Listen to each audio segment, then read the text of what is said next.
Olá, meu amado irmão, minha amada irmã, como você está hoje?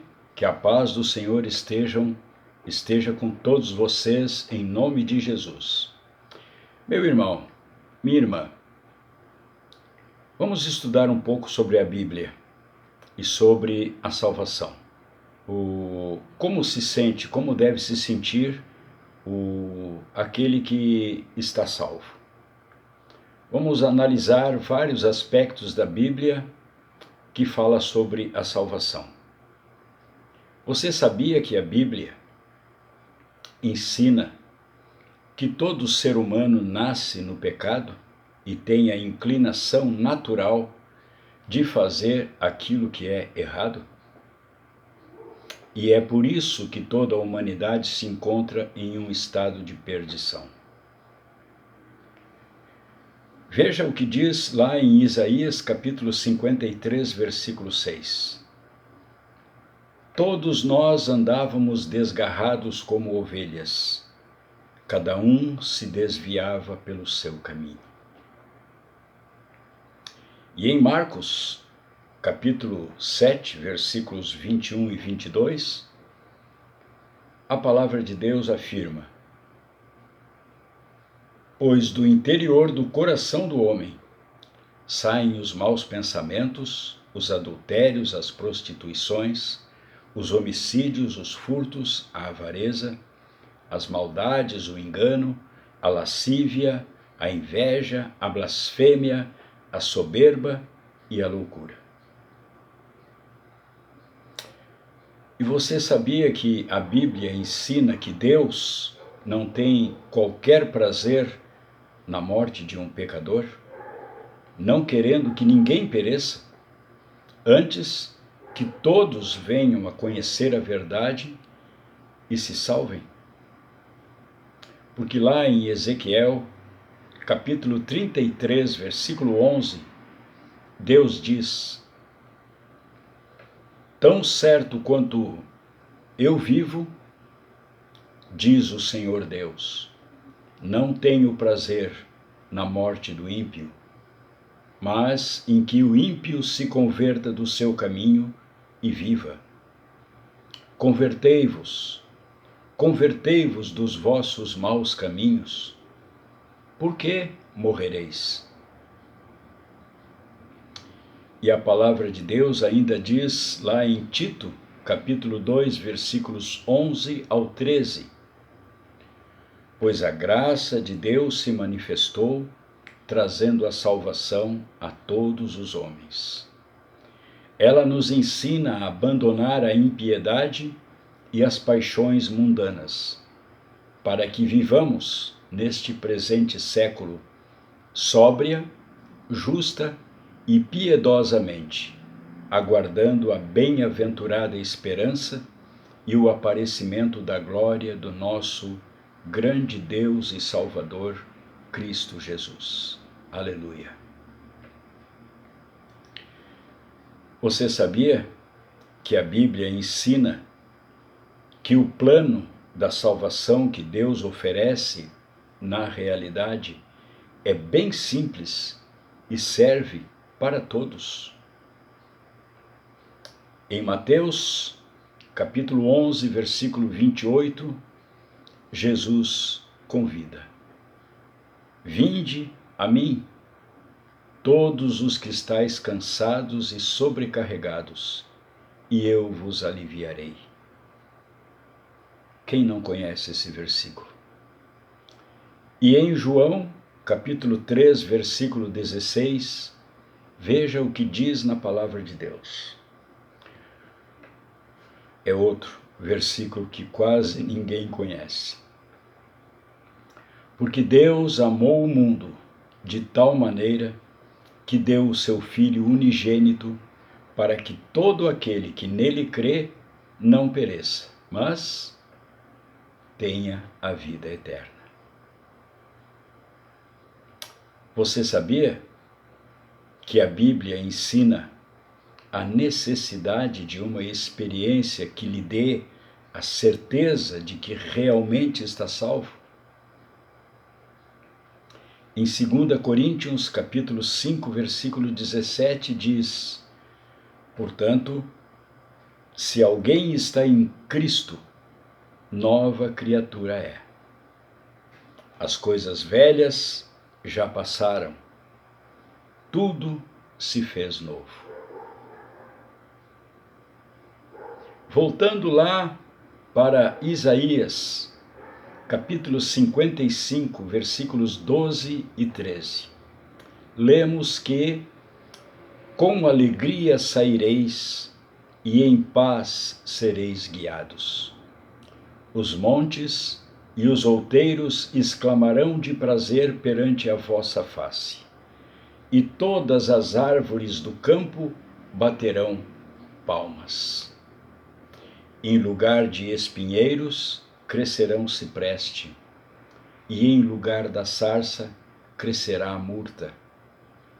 Isso será para renome do Senhor, por sinal eterno, que nunca se apagará. Você sabia que a Bíblia ensina que uma pessoa salva produz frutos que confirmam a sua salvação? Em Gálatas, capítulo 5, versículos 22 ao 24, lemos que o fruto do Espírito é amor, gozo, paz, longanimidade, benignidade, bondade, fidelidade, mansidão, domínio próprio. Contra essas coisas não há lei. São os frutos do Espírito. E os que são de Cristo Jesus crucificaram a carne com as suas paixões e concupiscências. Esses são os frutos do Espírito Santo para quem é salvo. E ainda, em João, capítulo 13, versículo 35, vemos o seguinte: nisto conhecerão todos que sois meus discípulos, se vos amardes uns aos outros. O amor. Você sabia que a Bíblia ensina que existe a possibilidade de uma pessoa salva ser enganada e perder a sua salvação? Pois lá em Mateus, capítulo 24, versículos 4 e 5, e o versículo 24, o Senhor Jesus nos alerta: acautelai-vos, que ninguém vos engane, pois muitos virão em meu nome, dizendo: eu sou o Cristo, e enganarão a muitos. Pois surgirão falsos cristos e falsos profetas, e farão tão grandes sinais e prodígios que, se possível fora, enganariam até os escolhidos. Existe a possibilidade, remota, mas existe, de uma pessoa salva ser enganada e perder a salvação. E em João, capítulo 15, versículo 10, ele nos diz, Jesus nos diz: se guardardes os meus mandamentos, permanecereis no meu amor, assim como eu tenho guardado os mandamentos de meu Pai e permaneço no seu amor. Você sabia, meu irmão, minha irmã, que a Bíblia ensina que Deus tem um plano para guardar a sua alma? Esse plano é revelado por Jesus em João, capítulo 14, versículos 16 e 17. quando ele diz: E eu rogarei ao Pai, e ele vos dará outro Consolador, para que esteja convosco para sempre, o Espírito de verdade. E uma promessa em Judas, versículos 24 e 25. Ora, aquele que é poderoso para vos guardar de tropeçar e apresentar-vos jubilosos e imaculados diante da sua glória, ao único Deus, nosso Salvador, por Jesus Cristo, nosso Senhor, glória, majestade, domínio e poder antes de todos os séculos, agora e para todo sempre. Amém. Você sabia que a Bíblia ensina que uma pessoa salva não ficará parada?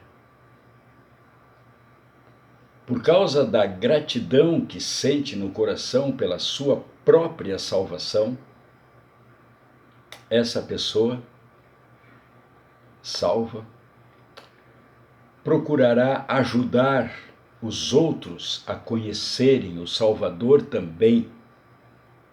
Vejamos o que diz em Atos, capítulo 1, versículo 8.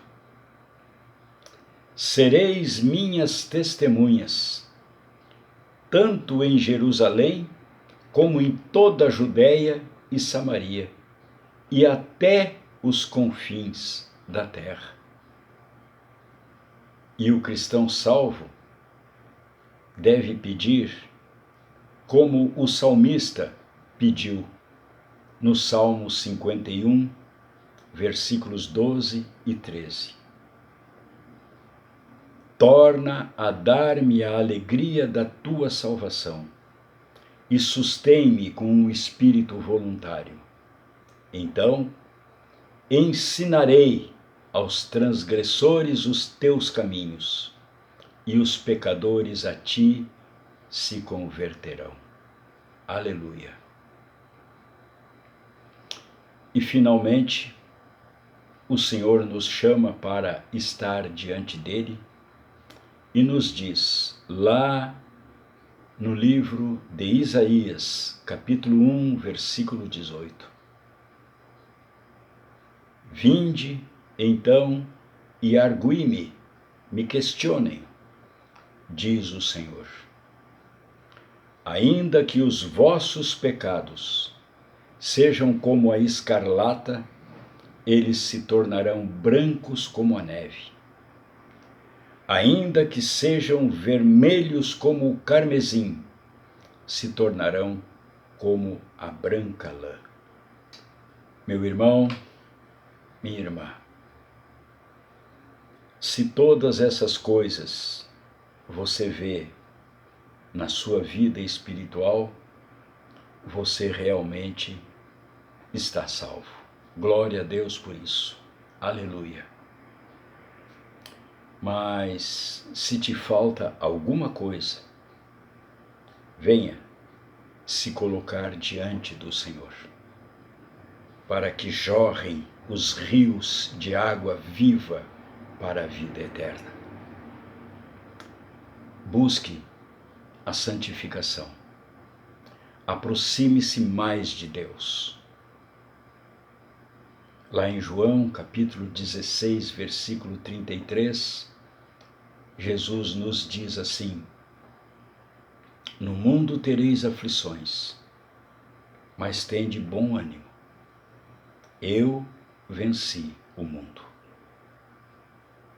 A vida do cristão, a vida do convertido, a vida do crente, a vida daquele que aceitou a Jesus como seu Senhor e Salvador, não será um mar de rosas. Teremos muitas dificuldades, enfrentaremos muitas lutas, mas Jesus está nos dizendo que é para que nós tenhamos ânimo, porque certamente teremos aflições, mas Ele venceu o mundo. Ele venceu por nós e nós também venceremos. Pela graça do nosso Senhor e Salvador, Jesus Cristo, haveremos de ser mais do que vencedores. Que Deus os abençoe, meus irmãos. Fiquem na paz do Senhor Jesus. Amém.